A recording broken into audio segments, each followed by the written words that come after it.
Hey everyone, Tony Mello, Mello Properties team. Hope you're doing well. 508-369-9755. So a continuation to a video that I have not at this point even released yet. We had received, just to kind of set up the idea here, we had received communication from someone that said they wanted to sell their land. So obviously we started communicating, figuring out what it is that they want to do, how they want to do it, where the land is, all that stuff. We had initially gotten a vibe, a suspicion, a feeling that not everything was 100% correct. But again, sometimes with this stuff, you do feel that way, and it turns out to be correct, and that they are the real sellers, and they're legitimate. So we follow each path, still thinking about staying aware of the situations um, as we're going through the process. So you'll see here that this video here, not released yet. These are all older videos. This one here is scheduled for February 22nd. Today is the 20th. Um, so it's going to be scheduled in 2 days. We'll have this video to follow up side by side with that one just after that one. So that's part one. This will be part two.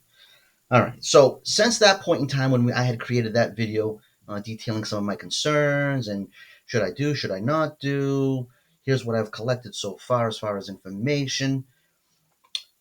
I've received more information. I thought as of this morning and yesterday that the information that I had received had put me on a path where, all right, this is legitimate, this is real, this is a scenario. Just because somebody's from not in your state, and in this case in Canada, even if somebody's in Canada, another country, doesn't mean that people do travel to Canada, people do move to Canada, and they still own stuff here.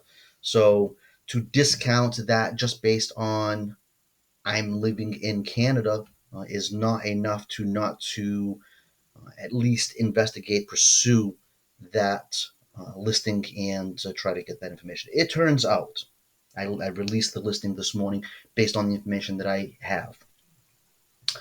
It turns out that the listing does, in fact, seem to be a scam. All right. So, and again, this is more or less to detail to agents. Here's, a scenario that something happened. Here's the research that was done to try to prove at that time, right, wrong, who knows. And now me doing this video saying I released it after receiving information that made me feel more or less comfortable. And it still turned out to be um, fraudulent, more than likely. I mean, I haven't finished everything yet. There's still some I's to dot and T's to cross, but everything's pointing in that direction now. I just got off the phone with the guy 2 seconds ago. All right, so I'm gonna go through some of this stuff, and it'll be a second part to that video, and it'll show a little bit of what I received between that video and today, so you can kind of see what we've been doing. All this information is public information. You can publicly, just like I got it, publicly go and get to that information. I'm going to try to conceal some addresses of the people that own this piece of land on Glebe Street in Taunton. Again, public information. In the end, if you want to go look for it, you can look for it, just like I did. I'm going to try to conceal just to keep some stuff private. I am going to show you the license of the guy and it's an active license for the guy in Canada that is I'm communicating with right now, saying that that is his land and he wants to sell that land. So why somebody trying to do something fraudulently would send me an active license? Maybe because you're in Canada, it doesn't mean much. I don't know, but seems foolish to me. All right, so let's start with, all right, so you got the video. This is the first one I did. I did it, 3, 4, 5, 6, 7 days ago, scheduled it for 2 days from today. I want to schedule these videos for, something that are a little further apart from each other, so I'm not driving you guys crazy with videos.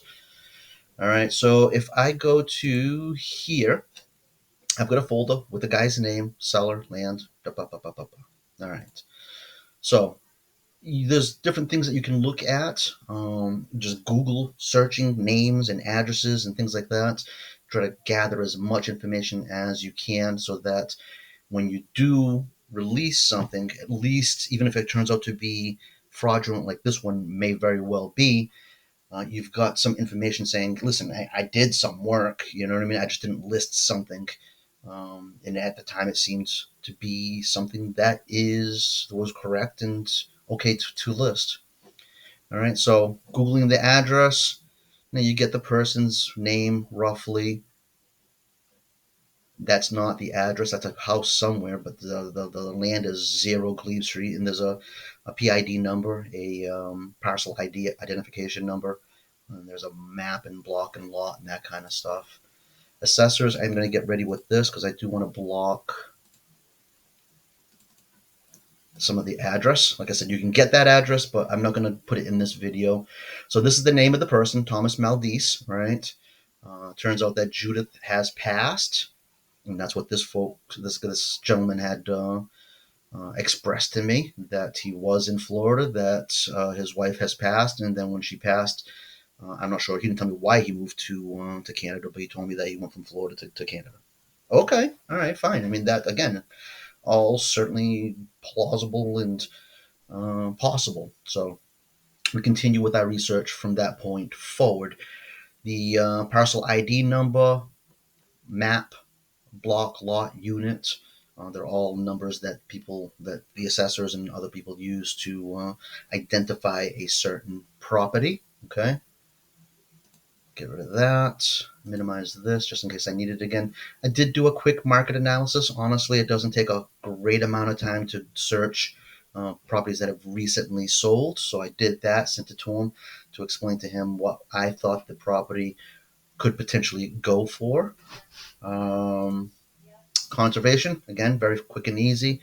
There's conservation lands, all part of the stuff that I would normally do. Wetlands, there's a little bit in the back section over here. Google address. So I got his, and I'm going to show it to you because at this point I'm fairly certain that this is a scam. And I don't mind sharing the private information of someone that scams. I'll go through through this email. This is going to be in reverse order from, so the bottom stuff is the earlier stuff, earlier communications leading to today.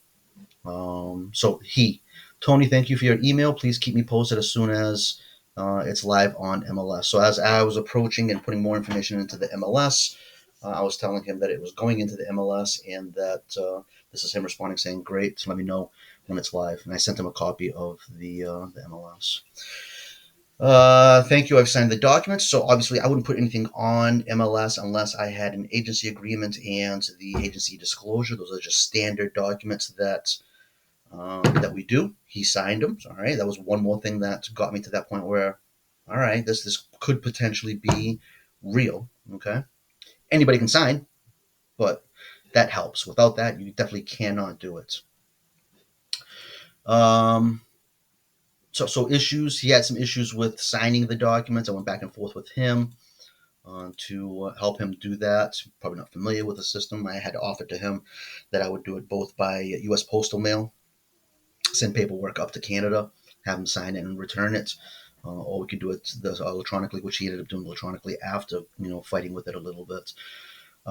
He did send me his active driver's license. I'm going to show this to you again because if this guy is doing something fraudulently, and at this point I am 99.9% sure he is, I want people to be able to know that this person is doing something that is illegal.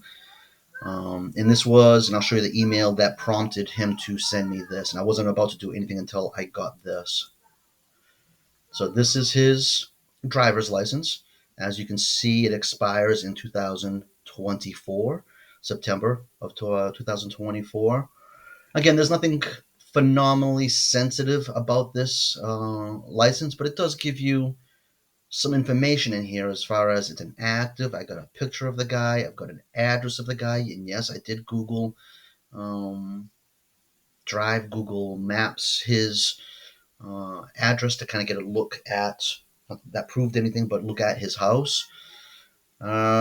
Issue date 2019, 2024, all reasonable stuff. All right, so he sent me this.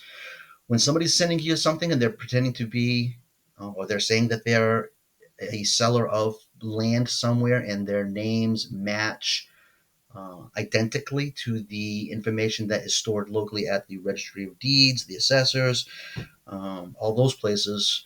Google Maps, Google the GeoMaps um, company website that's out there. When you look at all that stuff, and then you've got a license that seems to be real and active, what are you going to do? You know what I mean? You're not going to not work on it. Everything's pointing towards it's real. You know. So good morning. I will get back to you with a copy of my valid. Yep. Uh, how are you? Hope this email finds you well. Have waited for your email with no avail. All right. He's looking for fast service. So Tony, thank you for email. Yes, network is terribly bad. I was having a hard time getting a hold of him. At some point, I'm hoping that. Okay, so this is his email, initial emails to me. I don't see the email that I sent to him. Might be copied here. Yeah, this might be it. This is in the inbox, not the sent box. Sent box would be me sending to him. We are finalizing the paperwork. This is now me saying to him and getting it ready for you very soon. The state of Massachusetts requires that in order for us to activate your listing, that we confirm your identity.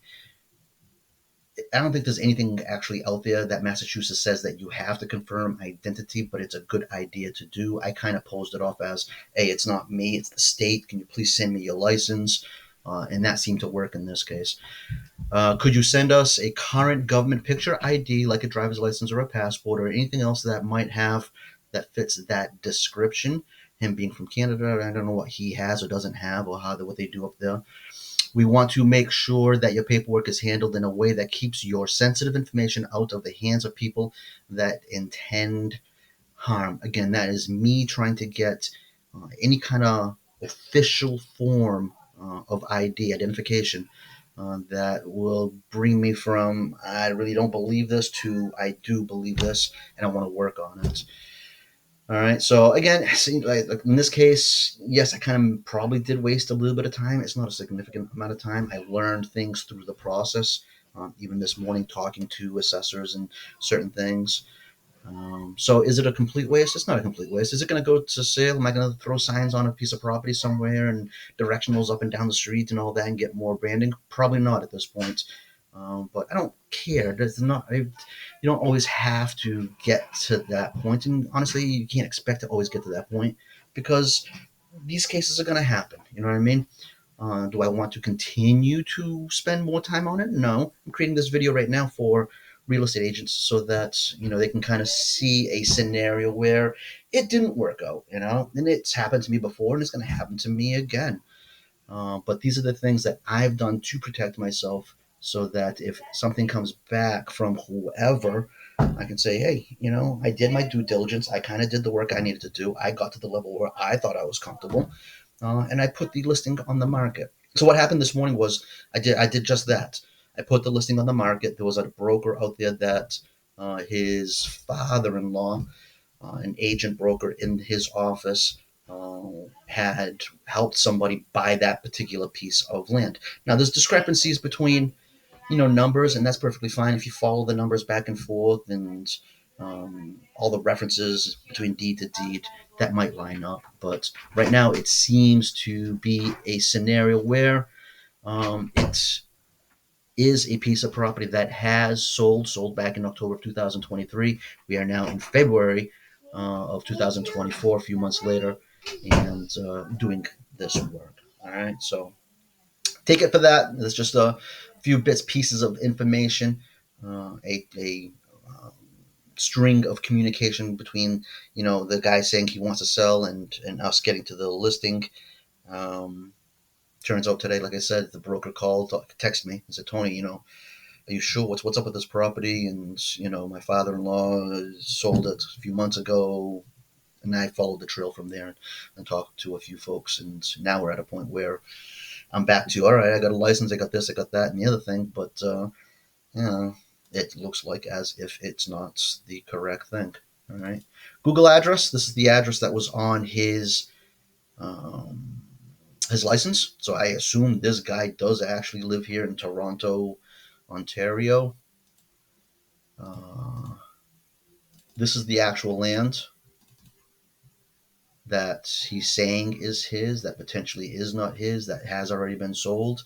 There's still some things for me to button up and connect, but again, we're getting to the point where I've got enough evidence now that it does seem as if this guy um, is doing things that he shouldn't be doing. So it's definitely Thomas Maldice, Judith, because it is in all of the local paperwork, the Registry of Deeds, the um, assessor's database, geomaps, and that kind of stuff. So we're seeing those ties to that name.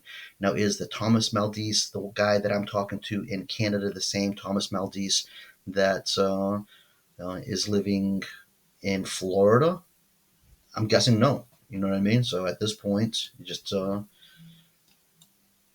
it doesn't seem to be that. Again, land. We did enough of back and forth, and you have to kind of do this. His license. This is the guy that is in Florida, in Canada. All right. We always take a snapshot of the listing when we put it on there. And again, we had enough information that we felt comfortable that we should at least start initiating that listing and start working on that. We have since then, since this morning, put that listing in withdrawal, at least until pending uh, more investigation and to the point where there isn't a shadow of a doubt that this Thomas guy is the one that we should be talking to. He is picking up his phone. You know what I mean? So it's not like and answering his emails. So it's not like he's disappeared completely. I basically told him just before this video that someone may have sold your land illegally ahead of you, and that I cannot do anything until a lawyer is involved. So, and he asked for that lawyer to be involved. So, I'm going to go talk to somebody that I know. I'm going to explain this whole scenario to her, see if she wants to maybe potentially talk to this person to see if that is the case. Um, I don't want her to spend a ton of time because, again, it might end up being something that is for nothing. So we'll touch base, we'll do the thing, we'll connect him to her, the lawyer, and if it turns out that maybe it is a fraudulently purchased piece of land, and the people that say that they've bought it really bought it fraudulently where they shouldn't have, then again, then as a broker, I'm doing what I'm supposed to be doing for this person that legally owns a piece of land. Is that the case? Is that not the case? You know what? Like I said, that's not for me to know. That's why I'm pushing this off to a lawyer to see if they can help. I'm not going to show you this because that shows that the wife had passed. Picture of the land, and then just listed. Okay, so there is the documents that I collected.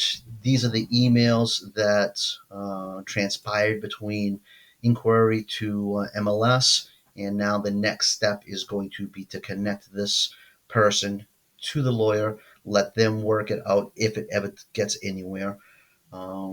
If in fact somebody sold his land without his permission, then I'm assuming he's going to chase that down and pursue with the lawyer. If he cuts ties with the lawyer or just um, drags his feet, then that tells me that he is in fact a scam artist and is trying to get. Honestly, I have no idea how somebody could ever potentially think something like this was going to work unless he absolutely knows nothing about real estate and has been living on the moon for the last couple of years. Because no matter what, I've got his license. No matter what, it's got to go through a lawyer. No matter what, a title search has to happen.